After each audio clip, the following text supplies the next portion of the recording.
Assalamu alaikum.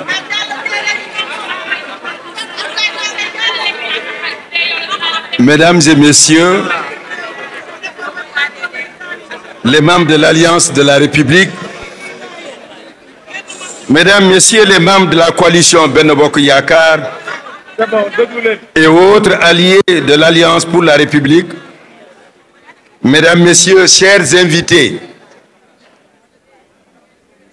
mesdames, messieurs, chers amis de la presse, je voudrais, à l'entame de mon propos, vous transmettre les salutations fraternelles de son Excellence, Monsieur le Président Macky Sall.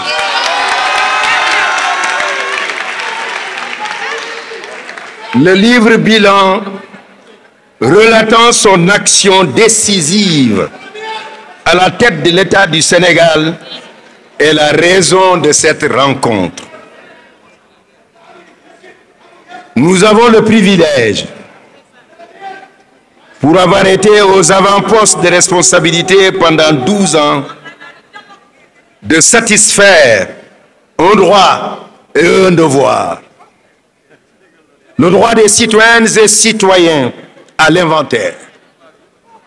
Le devoir que nous, responsables, assumons tous devant vous cet après-midi.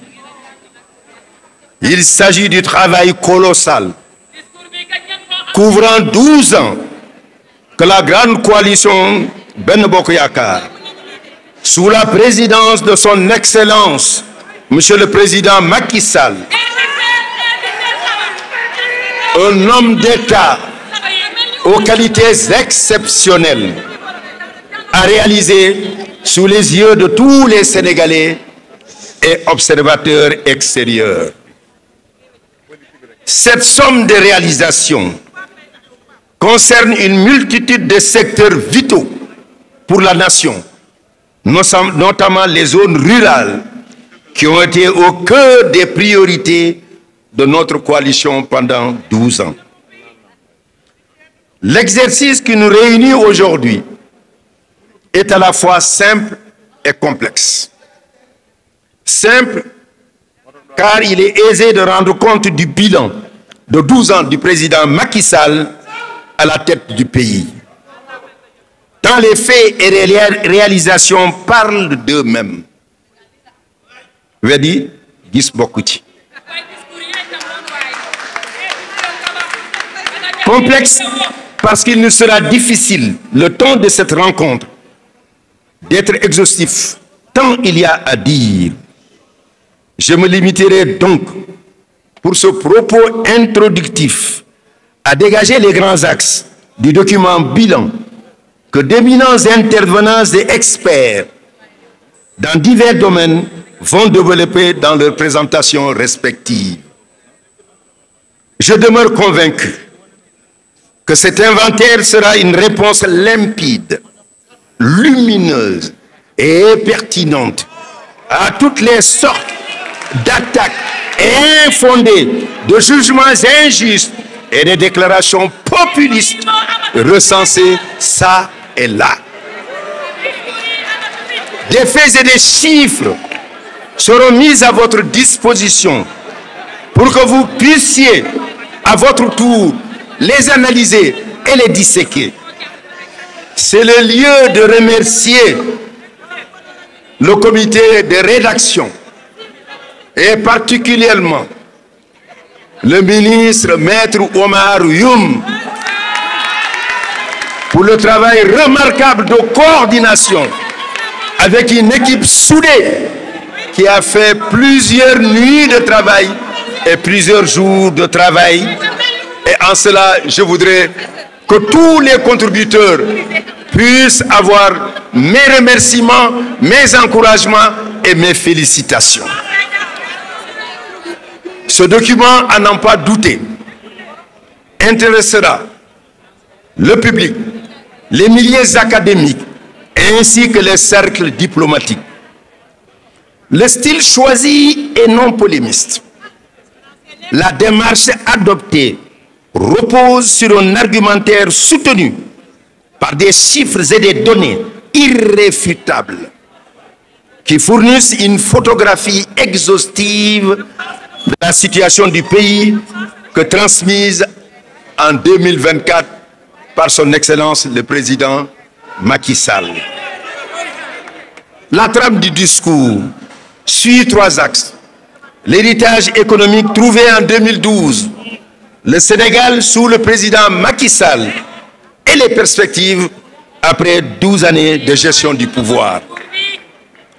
Avant de bien entrer dans le contenu du document avec les présentations de mes camarades, je peux commencer par dire que dès son accession à la magistrature suprême, le président Macky Sall a procédé à un recadrage nécessaire des choix budgétaires et des politiques économiques.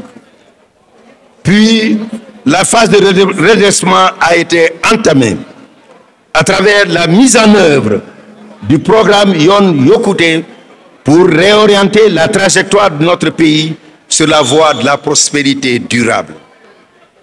L'élaboration et la mise en œuvre du plan Sénégal émergent qui a permis de passer des habituelles programmations sur le court terme à une planification sur une génération faisant part belle à l'inclusion sociale, l'équité territoriale et la modernisation de l'économie. La normalisation et la rationalisation des dépenses publiques.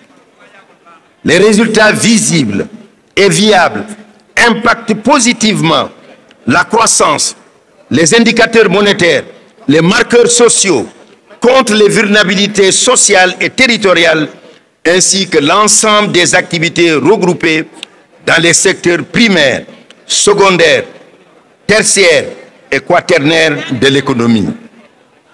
Ces avancées ont permis de renouer avec la crédibilité économique et financière ainsi que l'attractivité du Sénégal.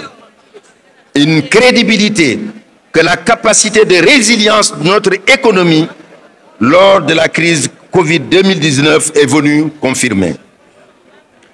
Quant aux défis et perspectives, ils sont contenus dans le plan d'action prioritaire 3, PAP 3 du PSE et dans le programme d'investissement prioritaire 2024-2026, déjà ficelé au moment du passage de témoin dans la gestion au mois d'avril dernier.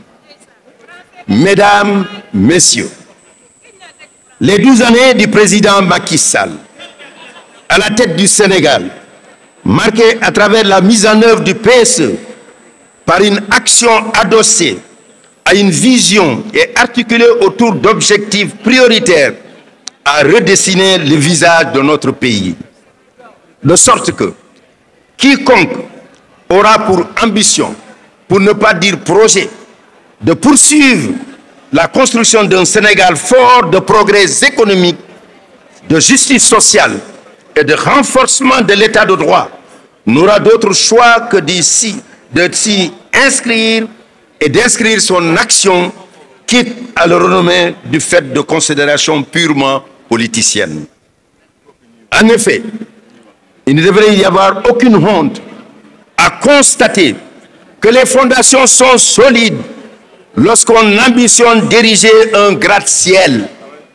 Surtout qu'ici, il ne s'agit que de construire les étages supplémentaires, car des sommets ont déjà été atteints.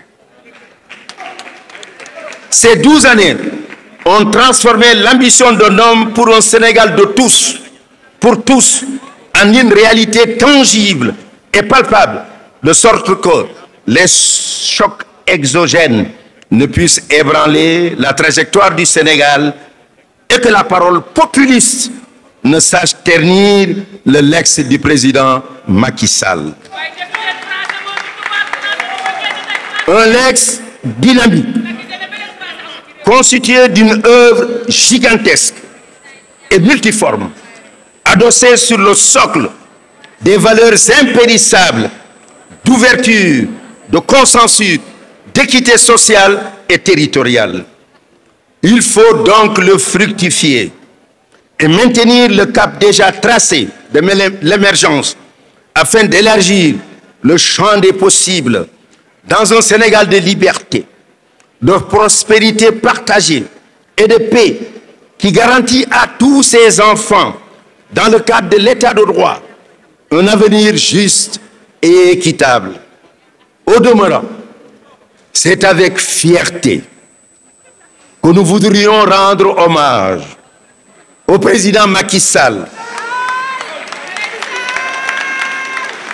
un homme de paix, un homme de dialogue, un panafricaniste émérite qui continue de défendre avec foi et ardeur les ambitions intégrationnistes de notre continent et de sa place légitime dans la gouvernance mondiale. Je vous remercie.